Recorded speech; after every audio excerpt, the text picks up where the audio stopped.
Alors je vous jure, j'ai presque jamais autant regretté de ne pas pouvoir tourner de vidéo hier matin. J'ai dû quitter l'appartement où j'étais à Lyon et la politique Airbnb ne permet pas de rester suffisamment longtemps pour tout faire. Donc déménager depuis 4 étages sans ascenseur et en plus tourner et monter une vidéo, c'était devenu très compliqué. Bref, hier j'étais sur la route de la maison, comme vous pouvez le voir, et j'essayais de me rappeler la chronologie de ce que Trump a raconté sur la guerre en Iran depuis 1 mois. Ce qui est à peu près aussi facile que de réciter la Bible par cœur, surtout quand on l'a jamais lu. Il faut reconnaître que c'est devenu extrêmement sportif puisque nous sommes passés par plusieurs états. Trump parle de fin de guerre, le marché monte, le pétrole baisse. Trump parle de détruire l'Iran, le pétrole monte, les marchés baissent. Ça, c'est des étapes psychiatriques de marché que l'on qualifiera de classiques et assez logiques. Et puis, après, on a eu les phases de psychotique où Trump parle 2 fois durant la séance et sort des trucs qui veulent dire exactement l'opposé du contraire de l'autre. Oui, parce que je sais que le président américain a écrit un bouquin qui s'appelle L'art du deal, même si d'après ce que je sais, c'est surtout des ghostwriters qui l'ont écrit. Mais je dois dire que pour un mec qui a écrit un livre là-dessus, donc sur le deal, c'est pas simple de comprendre comment il fonctionne. Puisqu'il est capable de dire qu'il négocie tout en menaçant sa contrepartie en direct sur Fox News. La semaine dernière, le marché était au fond du bac, il était entré en zone de correction et ne semblait plus vouloir croire ou écouter la moindre des déclarations de Donald Trump, ou en tout cas ne réagissait plus comme il aurait dû le faire aux déclarations du leader maximo américain. On sentait presque la fatigue et le ras-le-bol de la part des investisseurs et des intervenants, ce qui serait plutôt légitime. On commençait même à se dire que Trump avait perdu son pouvoir de persuasion sur le marché. C'était sans compter sur le fait que visiblement, l'art du deal a dû avoir un tome 2 quelque part. Bienvenue dans ce Morning Bull Live, je suis Thomas Veillet et nous sommes le vendredi de Pâques, le vendredi saint, le 3 avril 2026.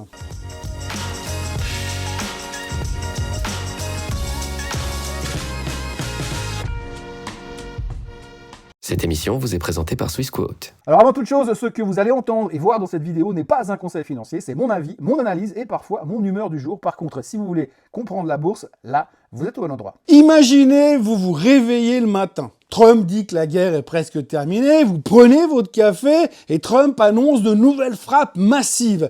Les marchés ouvrent à 9h30, le pétrole explose, les indices plongent. Et à midi, pendant que vous êtes en train de vous poser 30 secondes pour manger un sandwich ou un smoothie diététique pour compenser votre semaine à Lyon, Trump vous ressort l'exact contraire de ce qu'il avait dit avant l'ouverture. Et là, vous commencez à comprendre un truc. Le problème, c'est pas la guerre. Le problème, c'est le scénario de la guerre. Et le scénario, il change toutes les 24 heures. Et ça, c'est du long terme. Parce que quand je dis toutes les 24 heures, je suis hyper gentil. Bienvenue dans un monde où la géopolitique ressemble à un épisode d'une série Netflix et où Wall Street devient complètement schizophrène. On va être très très clair, parce qu'aujourd'hui, les marchés peuvent gérer une guerre, une crise ou même une catastrophe. Mais ce qu'ils détestent par-dessus tout, c'est l'incertitude totale, le fait de ne pas savoir. Et là, alors autant vous dire qu'on est mais en plein à l'intérieur d'une situation comme ça. Hier, pendant que j'étais au volant, j'ai essayé de me remémorer ce que l'on venait de vivre depuis la fin du mois de mars. Impossible. Bon, en tout cas, pas simple. Et pourtant, on n'est que le 3 avril. Mais si on se rappelle un petit peu, en substance, le 30 mars, nous avons ce que l'on appelle l'ultimatum. Trump donne 1 semaine à l'Iran pour plier.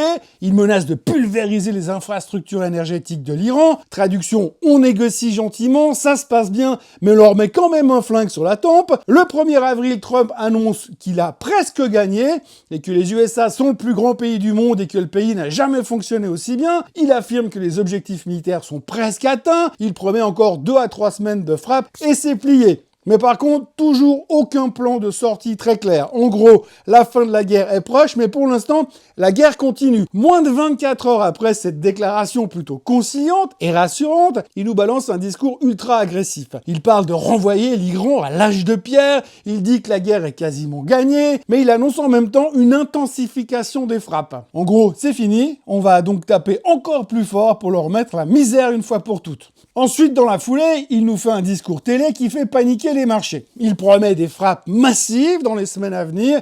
Il présente la guerre comme un investissement pour le futur. Résultat, le pétrole explose de plus de 10% et les marchés rebaissent, mais finalement pas tant que ça. Et c'est là, surtout, le moment où Wall Street commence à se dire bon, ok, le mec, il a aucun plan et il est en impro total. Lors du dernier commentaire en date, il nous a même sorti une phrase incroyable. Je ne m'inquiète pas des marchés, je m'inquiète des armes nucléaires. En gros, les marchés sont pas mon problème, mais dans les 3 heures qui suivent, il a quand même répondu à un journaliste en lui disant que tout allait bien parce que les marchés remontaient. On est en plein délire. Enfin, Trump est en plein délire et personne n'a visiblement pensé à lui mettre la camisole de force pour l'instant. Actuellement, si on se base sur les derniers commentaires du président américain, il est en escalade verbale maximale et il menace de frapper les ponts, les centrales électriques avec pour objectif de forcer l'Iran à céder rapidement. On bascule clairement dans la pression totale avec une logique d'escalade. Ce qui est intéressant et un peu flippant, ce que plusieurs médias d'ailleurs soulignent actuellement, c'est une sorte de pattern. Il dit simultanément, on a gagné, ça va s'arrêter bientôt, on va intensifier massivement, pas de plan clair. En fait, c'est exactement ça, une espèce de série de déclarations contradictoires depuis le début de la guerre et le marché qui doit composer avec. Dans les marchés, on a donc bien compris que nous sommes dans un tout grand n'importe quoi, et comme à chaque fois dans ce genre de situation, on est en train de perdre la raison. Enfin, pour autant qu'il y avait encore une raison dans les marchés depuis que Trump est revenu au pouvoir. Si on s'arrête simplement à ce qui s'est passé hier en bourse, on se rend compte assez rapidement que nous sommes en train de littéralement bugger. La bonne nouvelle, c'est que les marchés ont brisé leur série de 5 semaines de baisse. Ça, c'est la bonne nouvelle. Ce que Wall Street appelle une correction saine et ce que le reste de l'humanité appelle un désastre progressif. Mais bon, pour l'instant, jusque-là, on a survécu. Mais ne vendons pas la peau du beurre avant de l'avoir tué. Parce que jeudi, quand même, il faut noter que le WTI a pris plus de 10% dans la journée, pour terminer la semaine à 111,54. Ça faisait depuis 1983 et la sortie du film E.T.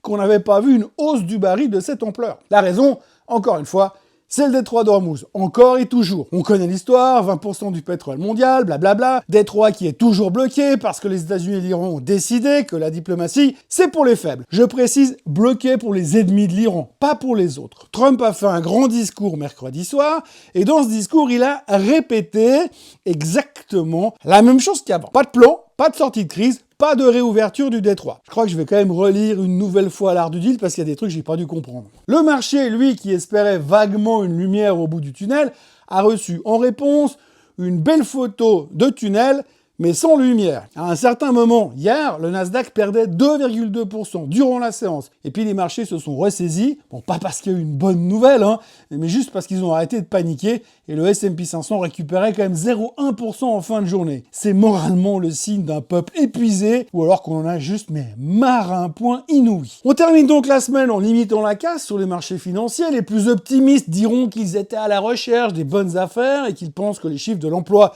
de tout à l'heure seront meilleurs que prévu et montreront une économie solide. Bon, c'est vrai que quand on voit le niveau de manipulation de ce marché qui donne la part belle à ceux qui sont mieux informés que les autres, en gros, le cercle privé autour du président, il ne serait pas étonnant qu'on nous sorte des chiffres fantastiques, tout ça parce que le patron du BLS, lui aussi, il a un flingue sur la tempe. En gros, cette semaine, les marchés ont arrêté de baisser.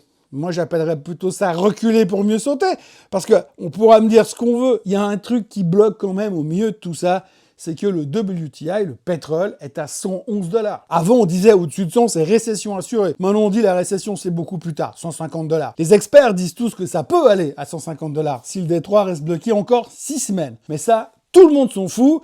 Tout le monde s'en fout parce que les gens regardent les indices et oublient le pétrole parce que tout le monde est plutôt convaincu qu'Ormuz finira bien par rouvrir un jour. Et en attendant, il faut anticiper les jours meilleurs. Alors si j'en crois à l'analyse actuelle qu'on fait du marché, nous sommes en train de fonctionner exactement comme on l'a fait quand Powell a fait son pivot il y a 3 ans en arrière.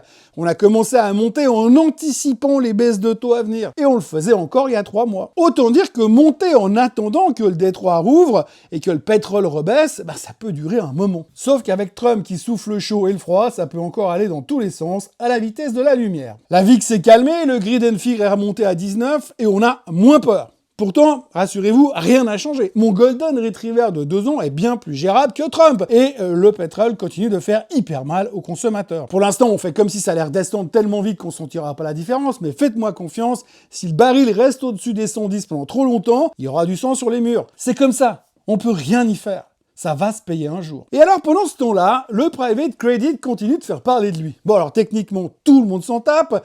Vous avez le pétrole à 111 $, Trump qui fait des discours en boucle et les marchés qui ont souvent envie de vomir. Mais je vais en parler quand même parce que là, c'est presque marrant. Donc, Blue Hole, un des plus gros fonds de private credit du monde, 36 milliards de $ sous gestion et des clients qui veulent récupérer 20% de leur mise d'un coup. Et sur les fonds tech, c'est 40%. Ils ont bloqué les sorties à 5% par trimestre. Des milliards sont coincés et des millions de gens veulent sortir leurs milliards. L'action a donc chuté encore de 8,7% hier. Le titre est au plus bas de tous les temps. Il a perdu 70% de sa valeur depuis début février. Début février, douce époque où l'on parlait encore des fondamentaux et d'intelligence artificielle. Et hier, Blue Hole a envoyé une lettre à ses actionnaires dans laquelle ils appellent ces rédemptions, accrochez-vous bien quand même, une petite minorité dans certains canaux de distribution. 40% de demandes de rachat, c'est petite minorité. Ces gens-là devraient faire présentateur pour la météo. Le meilleur, c'est le co-CEO qui a eu un moment de lucidité assez rare.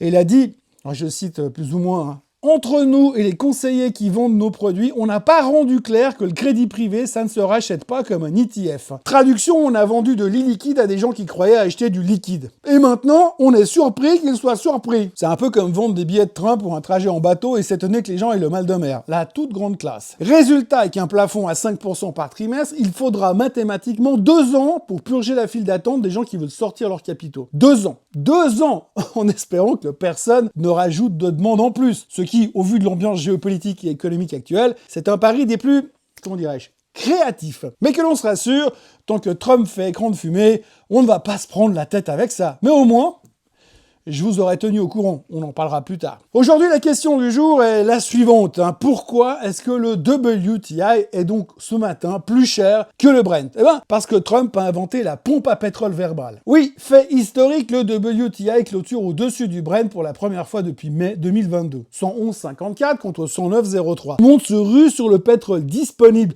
maintenant aux USA, loin du Moyen-Orient. Ce qui, par un hasard géographique purement providentiel, arrange énormément les producteurs américains. Trump l'avait senti, acheter américain, on en a plein. C'est presque churchillien. We shall sell them on the beaches. Sauf que le grand discours de mercredi soir n'a strictement rien apporté. Trump a dit qu'il allait frapper l'Iran extrêmement fort dans les 2 à 3 prochaines semaines et que les prix allaient rapidement redescendre, sans donner pour autant plus de détails. Le marché qui espérait un plan a reçu un horoscope militaire, résultat plus 11% sur le WTI en une journée, record de hausse depuis 83, on en a parlé. On bat des records de l'ère Reagan parce qu'un président a fait un discours pour ne rien dire. Il faudrait pouvoir breveter ce qu'on vient de vivre, ça finira peut-être un jour dans un bouquin d'économie. Une ministre britannique a d'ailleurs déclaré « L'Iran prend en otage l'économie mondiale ». Sans blague, en 24 heures, 5 navires ont transité par le détroit d'Ormuz contre 150 en temps normal. C'est pas un blocus, c'est une fermeture administrative et quelques heures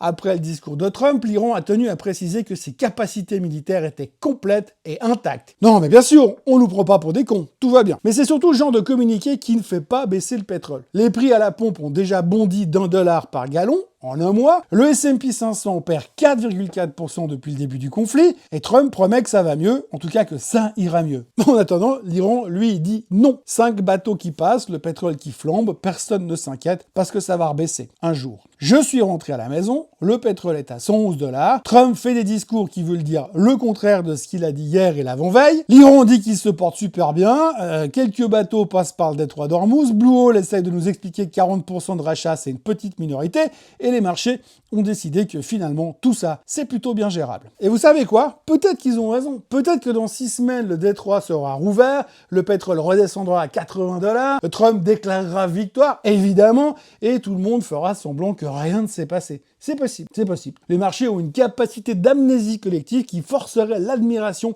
des psychiatres les plus pointus de la planète. Mais dans le cas contraire, Dans le cas où le baril reste au-dessus des 110 jusqu'en mai, dans le cas où les NFP de cet après-midi déçoivent, dans le cas où Trump sort un nouveau discours ce week-end depuis Mar-a-Lago entre deux parties de golf pour nous annoncer qu'en fait non, la guerre va durer encore 6 mois, là, le lundi de Pâques risque d'être beaucoup moins festif que prévu. En attendant, les marchés sont fermés, les cloches veillent sur vos positions et Trump prépare probablement son prochain tweet. À 14h30 aujourd'hui, les États-Unis publieront leur rapport sur l'emploi du mois de mars, le jour où les marchés sont fermés et où personne ne peut rien faire avec l'information. Très beau sens de l'organisation. On attend 60 000 créations d'emplois et un chômage stable à 4,4%, ce qui suit un février à moins 92 000 emplois et 5 mois dans le rouge sur les 9 derniers mois. Dans n'importe quel autre contexte, on appellerait ça une récession. Ici, on appelle ça un marché du travail résilient. Oui, vous avez compris, le langage économique, c'est tout un art. Le marché du travail tient debout grâce à un concept génial, ce qu'on appelle en anglais le low hiring, low firing. Personne n'embauche et personne ne licencie. Et le chômage reste bas parce que Trump a simplement réduit l'offre de travail en expulsant les immigrés. Moins de chercheurs d'emploi, moins de chômeurs. C'est logique. On a résolu le chômage en virant les gens qui auraient pu, éventuellement peut-être, devenir chômeurs. C'est efficace, c'est discutable, mais c'est efficace. La fête de Dallas le confirme.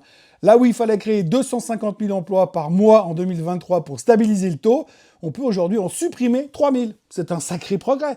Et pendant ce temps, la Fed est coincée. Baisser les taux relance l'inflation, ne pas les baisser achève l'emploi. Et elle est l'arbitre d'un match où les deux équipes font tout pour perdre. Bref, on en reparle demain dans le Swiss Bliss avec les vrais chiffres de l'emploi qui auront été publiés. Joyeuse Pâques à tous. À l'époque, le tombeau s'est ouvert le 3e jour. Pour ce qui est des marchés, eux, ils auront besoin d'un peu plus de temps. Et souvenez-vous, entre la résurrection du Christ et celle des marchés, il y a quand même une différence fondamentale. Le Christ, lui, a priori, il savait exactement ce qu'il faisait. En ce qui concerne les marchés, c'est moins sûr. On se retrouve demain pour le Swiss Bliss, parce que sur la chaîne Swissquote en français, on ne s'arrête jamais. En attendant, likez cette vidéo, partagez, commentez. Aujourd'hui, ce matin, nous sommes 90 756 sur cette chaîne. Merci à tous. Et si ce n'est pas encore fait, abonnez-vous et activez la cloche pour ne pas rater les prochaines vidéos. Merci d'avoir été avec moi aujourd'hui. Belle journée. Profitez bien de ce jour de congé pour ceux qui sont en congé. Et on se voit demain. Bye bye!